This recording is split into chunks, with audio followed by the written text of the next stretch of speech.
Welcome back. Now, there are four more elements inside of your site customization. The first is going to be your comment area. You're going to notice that you have that no comments have been made on your lectures, obviously because you haven't placed any lectures inside of Teachable. Now, in terms of your comment settings, you'll need to go to the general settings area. Now, for your reference, we will be customizing the general settings in another video. So basically here in the general settings, you'll be able to determine how you want comments to be administered in your courses. You can disable comment attachments. You can also disallow multi-level threading of responses, or you can allow them. You can enable comment moderation, or you can disallow it.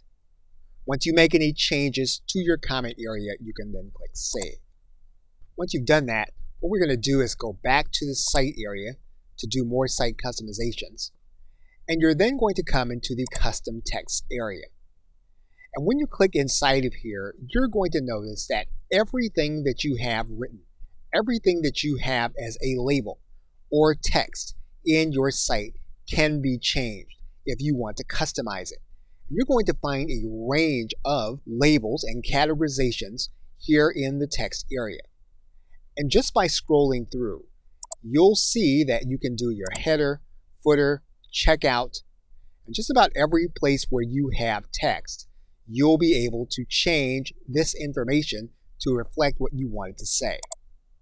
We won't go through all of these elements for the sake of time, but you will want to scroll through each one of these if you want to customize any of the text in these areas.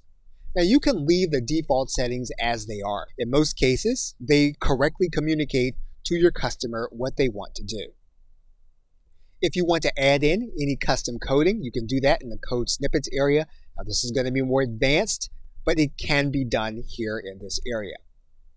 And there's also what's called the Power Editor. Now the Power Editor is only available to those who have the business plan, which is the highest level plan.